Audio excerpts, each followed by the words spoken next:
आइए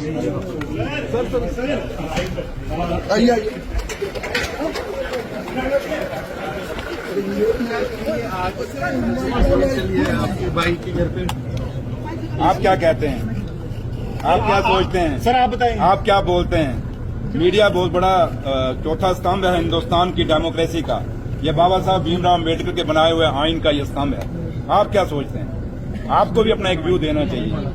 लेकिन जहां तक ताल्लुक है, वो ऑफिसर जिसने गुरसाई में मिलिटेंटों के साथ मुकाबला किया हो, वो ऑफिसर जिसने थाना मंडी के टाइम में वहां सच्चो था, वहां मिलिटेंटों को मारा हो, वो ऑफिसर जिसने डोडा के अंदर गुरवाल का मुकाबला किया हो, वो ऑफिसर जिसने सुपवाल के अंदर मिलिटेंटों का रात को मुकाबला किया हो, जिसका इतिहास जो पूरा उसका बैकग्राउंड है, उसका बायोडाटा हो जिस ऑफिसर का, कि उसने अपने पूरे दौर में उग्रवाद के खिलाफ, क्रिमिनल्स के खिलाफ जहां जहां वहां रहा, आप लोगों को पता है कि वहां उसने एक अपना नाम कमाया और हमेशा चाहे वो क्रिमिनल थे चाहे उग्रवाद थे उसका मुकाबला किया है। तो आज अगर उस ऑफिसर के घर में अगर कोई आदमी, वो आदमी जब उग्रवाद पीक पे था जम्मू कश्मीर में, उसमें छुप के अपने घरों में बैठा था, आज वो उसको कोई कुर्सी मिल गई है तो वो सोचता है कि दबा लेगा तो वो मुश्किल है। ये परिवार जो आपके सामने खड़ा है, एक फौजी का परिवार है। मेरा फादर फौज में थे, मेहनत करके तिनका जोड़ के यहाँ तक पहुंचे हैं।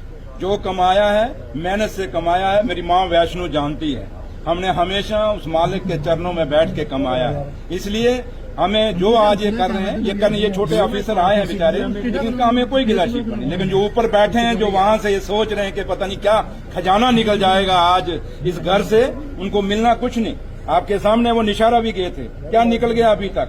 मेरे पास कितनी फाइलें आती हैं जहां पे लोगों को रंगे हाथ पकड़ते हैं, उसके बाद उनको कहते हैं जी क्लियर हो गया। तो इसलिए ये एक डिबेट है। लेकिन एक बात मैं जरूर कहूंगा, जो ऑफिसर ऊपर बैठ के आज तमाशा देख रहे हैं कि दिन बदलते, हालात बदलते, वक्त नहीं लगता। अगर वो दिन नहीं रहे तो ये दिन भी नहीं रहेंगे। लेकिन इतना है कि मैं आप पत्रकार भाइयों से एक चीज जरूर कहूंगा कि आप जब ये न्यूज चलाएंगे, छापेंगे, आपकी 100 दुश्मनियां किसी के साथ भी होंगी, लेकिन वो न्यूज छापना, इस विजय सिंह चौधरी का इतिहास, पिछला बायोडाटा देख लेना कि इसने कितना मुकाबला किया हुआ है। अब वेंडेटा है, जो मर्जी है। हम सुन रहे थे लोग आज कईयों के घरों में वो खुशियां मनाएंगे, लेकिन इतना याद रखना कि अगर एक ऐसा ऑफिसर जिसने उग्रवाद के खिलाफ अपना एक पूरा, उसको कोई इनाम नहीं दे सके, उसको पूरे आज तक इनाम नहीं दे सके, आज तक उसकी प्रमोशन की फाइल रोकी हुई है, पूरा बैच प्रमोट हो गया। अगर आप उंगली उठाने जाएंगे तो पता नहीं कितने लोगों के उंगली उठेंगे। लेकिन जो काम करने वाला ऑफिसर पुलिस डिपार्टमेंट में है, वो आज सोचने पे मजबूर हो जाएगा कि अगर विजय सिंह ने इतना काम किया था, उसको लास्ट में at the words of retirement क्या रिजल्ट मिला था, ये ऑफिसर, वो मुलाजिम, जो नए लड़के हैं जो काम करना चाहते हैं, वो सोचने पे जरूर मजबूर होंगे। ये उनको पूछिए जिन्होंने ये मेहमान भेजे हैं। लेकिन इतना जरूर कहूंगा मैं कि मैं माँ वैष्णो देवी को मानता हूँ, मेरा परिवार छठी पातशाही को मानता है। मैं उस गांव से आता हूँ जहाँ संत बाबा सुंदर सिंह अली बेग वालों का गुरुद्वारा साहब है। हम संतों, महापुरुषों, उन देवी देवताओं को मानने वाला ये परिवार है। इसलिए जो कमाया है मेहनत से कमाया। लोग 100 एलिगेशन लगाएं, लोग लगाते हैं, जो मर्जी लगाएं, लेकिन हम अपनी आत्मा को जानते हैं। इसलिए आज भी आप देखें मेरे चेहरे पे कहीं दुख जरूर है कि मेरा वो भाई जिसने पूरी उम्र, जिसको हम मना करते रहे कि मत कर, आगे फ्रंट पर मत आ, लेकिन वो आता रहा, उसका फल आज उस मेरे भाई को ये मिला है। इसलिए दुख जरूर है मुझे कि जिस भाई को अवार्ड मिलना चाहिए था, उसको प्रमोशन मिलनी चाहिए थी, उसको प्रमोशन को रोकने, क्योंकि इसकी फाइल आपको पता होगा द्वारा चली है, उस फाइल को रोकने के लिए, उस प्रमोशन की फाइल को रोकने के लिए कुछ लोग जो ऑफिसर पुलिस की इनर जो रेवलरी है, कुछ ऑफिसर जो इसको पसंद नहीं करते थे, वो सोचते हैं कि शायद विजय सिंह को दबा लेंगे। आप लोग विजय सिंह को जानते हो, विजय सिंह दबने वाला नहीं। लेकिन इतना जरूर है, ये लड़ाई शुरू हुई है, अब इसका मुकाबला हम करेंगे, लीगली तरीके से करेंगे। हमें हिंदुस्तान की जुडिशरी पे और जम्मू कश्मीर के काफी अच्छे ऑफिसर भी हैं जिन पे हमें भरोसा है, और जो लोग इंसाफ करेंगे। अगर विजय सिंह गलत है तो गलत होना चाहिए, अगर वो सही था तो उसको अवार्ड मिलना चाहिए था, उसको उसकी प्रमोशन होनी चाहिए थी, ना कि आज उस 2-2.5 साल बाद जब उसकी रिटायरमेंट थी, उसके पहले आप उसकी प्रमोशन रोकने के लिए इतना बड़ा तमाशा खड़ा करते हैं। लगता है कुछ मिलेगा उनके घर से? कईयों के पहले घर में पड़ा है तो क्या हो गया?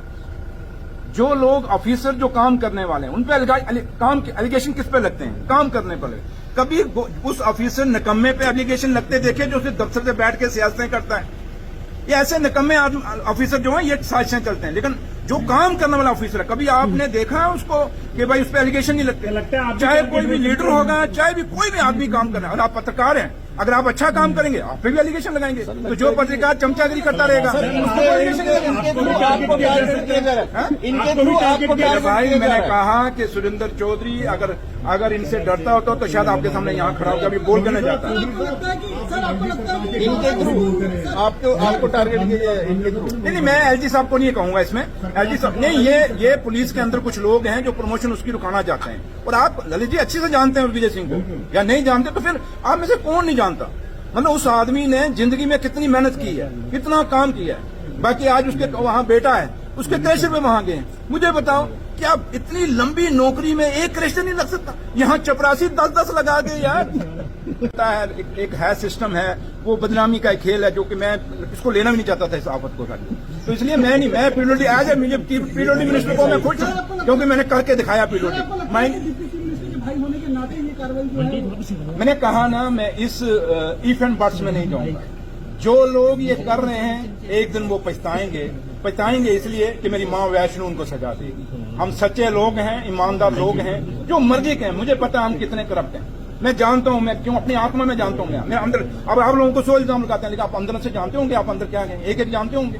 इसलिए छोड़िए, मैं इस डिबेट पे नहीं जाऊंगा वो क्या मैं कौन सा हूं क्या हूं, लेकिन इतना जरूर कहूंगा कि मुझे दुख हुआ कि वो ऑफिसर जिसने पूरी जिंदगी गज से अगेंस्ट जाके उसने उग्रवाद के खिलाफ लड़ा, और उसको हमेशा पोस्टिंग आप देख रहे हैं पूंछ में 90 में कौन जाता था, या सॉरी ये जब पीक पे मिलिटेंसी थी 97 98 में जब रास्ते बंद होते थे कौन जाता था पूंछ में? ऑफिसर ट्रांसफर लेने से डरते थे। और ये सामने होकर आपको याद है चट्टा चौकी, कोई चट्टा में चौकी बना के राजी नहीं था। ये वो ऑफिसर था जो खुद उसने कहा कि मैं चट्टा में चौकी बनाऊंगा, जो चौकी आज चट्टा में जहां कोई घुसता नहीं था, दिन को नहीं, रात को तो दूर है, दिन को नहीं घुसता था। यार दुख हुआ इस बात का मुझे, इसलिए मैं नहीं कहूंगा ये क्या है, लेकिन मैं इतना जरूर कहूंगा जिन ऑफिसरों ने ये सियासत आज की है बड़ी गंदी की है, और आने वाला कोई ऑफिसर जो पुलिस डिपार्टमेंट का कोई काम या कोई सिपाही काम करना चाहेगा वो डर के करेगा, यार मैं काम करूंगा गलती होगी ये मेरे पीछे पड़ जाएंगे। इसलिए बदनामी उसी की होगी जो काम करेगा, जो काम नहीं करेगा वो हमेशा कोई